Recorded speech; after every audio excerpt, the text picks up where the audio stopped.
Hello everyone, welcome in the universe of learning. यहाँ मैं आपको पढ़ाती हूँ क्लास 10 का अलजेब्रा एंड ज्योमेट्री। तो हमने algebra chapter 1 linear equation into variable के सारे प्रैक्टिस सेट सॉल्व कर लिए हैं और हमने प्रॉब्लम सेट भी स्टार्ट किया है। तो आज हम प्रॉब्लम सेट क्वेश्चन नंबर 5 का लास्ट क्वेश्चन देखेंगे, जो कि थोड़ा सा दिखने में कॉम्प्लिकेटेड लग सकता है, लेकिन हम उसको ईजी वे में अच्छे से सॉल्व करेंगे। तो चलो वीडियो को स्टार्ट करते हैं। चैनल को सब्सक्राइब ज़रूर करें। जो हमारा प्रॉब्लम सेट 1 है, उसका जो क्वेश्चन नंबर 5 है उसको हमें क्रेमर्स रूल से सॉल्व करना है, राइट। तो हमने क्वेश्चन नंबर 5 का जो सब क्वेश्चन नंबर 1, 2, 3, 4 है वो सब हमने सॉल्व कर लिया था नोटबुक पे।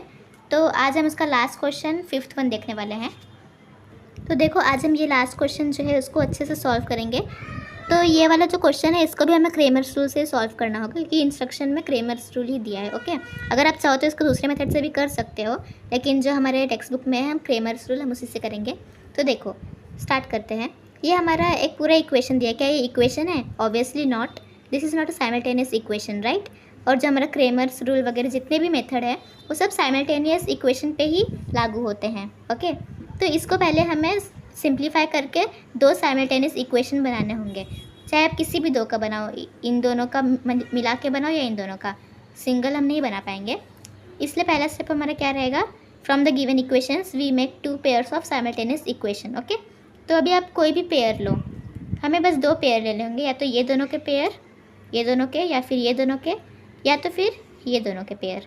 किसी भी दो पेयर लो और उनसे दो pair of linear equation in two variable बनाओ, साइमल्टेनियस इक्वेशन। ओके, देखो सबसे पहले ये दोनों को हम लेते हैं, क्योंकि ये थोड़ा ज़्यादा ईजी लग रहा है, ज़्यादा नंबर भी नहीं है इसमें।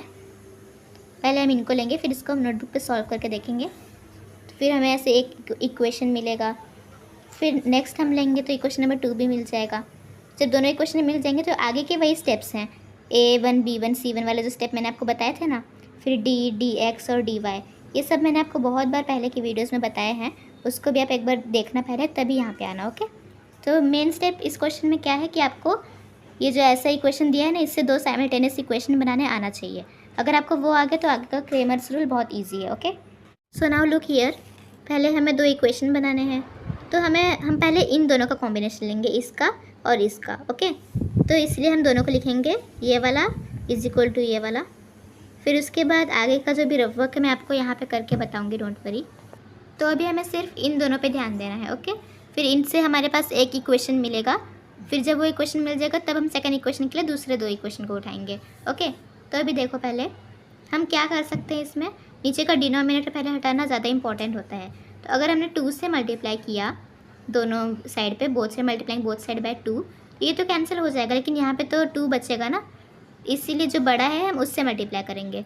यहाँ पे 4 है तो हम दोनों मल्टीप्लाइंग बोथ साइड बाय 4 ऐसा लिखेंगे। ओके, तो यहाँ पे आप ऐसे लिख देना, multiplying both side by 4। Okay, कुछ इस वे में आपको लिखना है। फिर उसके बाद मल्टीप्लाई करना होगा। ये पूरा इक्वेशन 4 से मल्टीप्लाई हो जाएगा, 4 से मल्टीप्लाई, और ये भी 4 से मल्टीप्लाई। ओके, तो 2 1 ज़ा 2, 2 2 ज़ा 4, ये 1 और ये 1 ऐसे कैंसिल हो जाएगा, राइट। तो इस वे में हमारा ये डिनोमिनेटर कैंसिल हो गया, ये भी कैंसिल हो गया। यहाँ पे एक स्टेप है बस, ये हमें कैसे मिलेगा, 2x + y - 8 is equal to 3x - y। यहाँ का तो क्लियर हो गया। अभी सिंपली यहाँ पे मल्टीप्लाई करो, 2 × x 2x plus 2 × y plus 2y, then 2 × -8 -16, फिर is equal to 3x - y, right. अभी आगे जो सारे टर्म है इसको यहाँ साइड पे एक साइड ले लो, और जो अकेला जो ये कोएफिशिएंट है ना किसी वेरिएबल के बिना, उसको डिफरेंट साइड पे रख लो। तो 2x, इसको यहाँ लिया तो -3x हो जाएगा, आपको साइन चेंज करने तो आता होगा। फिर प्लस 2y, ये -y यहाँ पे जाने के बाद +y हो जाएगा, इज इक्वल टू -16, दूसरे साइड पे गया तो +16 हो गया। फिर आगे हमें क्या करना है, 2x - 3x क्या होता है, -3 + 2 यानी कि -1। क्यों? क्योंकि बड़े नंबर को माइनस का साइन है, -1x। अगर आप 1 नहीं लिखोगे तो भी चलेगा। उसके बाद 2y + 1y is equal to 3y, so +3y is equal to 16, ये हो गया। तो मिल गया ना हमें पहला इक्वेशन, ये हो गया इक्वेशन नंबर 1। बहुत ही ईजी था, राइट। देखो, कुछ इस वे में हमें भी हमारा इक्वेशन नंबर 1 मिल गया है। अभी जब इक्वेशन 1 मिला, फिर हम क्या करेंगे, इन दोनों को कर लेते हैं, क्योंकि छोटा सा है तो अच्छा रहेगा। अभी ये दोनों को हम कंसिडर कर सकते हैं। ओके, यहाँ पे भी आपको एक ट्रिक बताऊँगी, डोंट वरी। अभी देखो, अभी बस हमें ये दोनों पे ध्यान देना है। ओके, अभी एक ट्रिक आपको पता होगा, क्रॉस मल्टीप्लाई करना।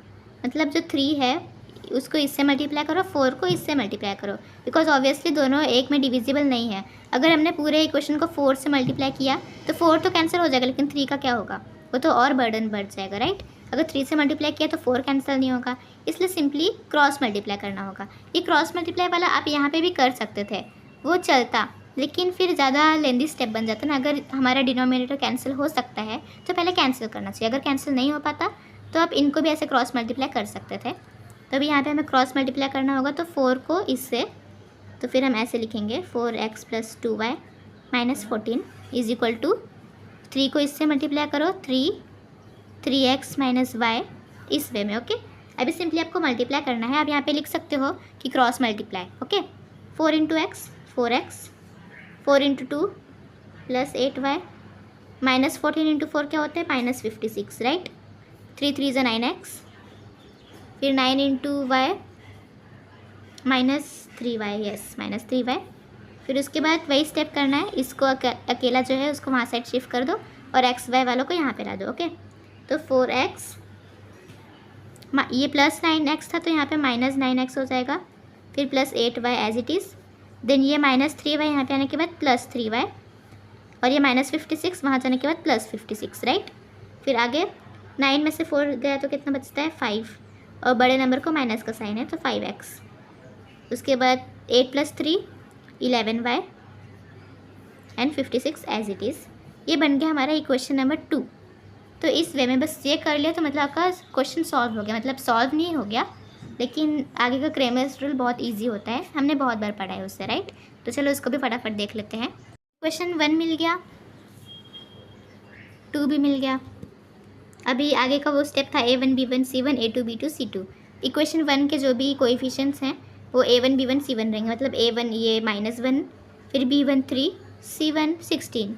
फिर जो इक्वेशन 2 के कोएफिशिएंट है वो A2 B2 C2। आप सब्स्टिट्यूट कर दो अपने हिसाब से। फिर उसके बाद D dx और dy फाइंड करना है। तो जब D फाइंड करते हैं, इसका एक लॉजिक मैं आपको बता रही हूँ। अभी देखो आप लोग, एक सिंपल सा लॉजिक देखो।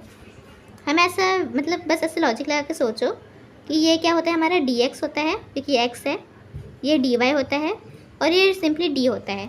ओके, तो इसलिए जब हम d फाइंड करते हैं तो देखो ये वाला a होता है, ये वाला b होता है और ये वाला c।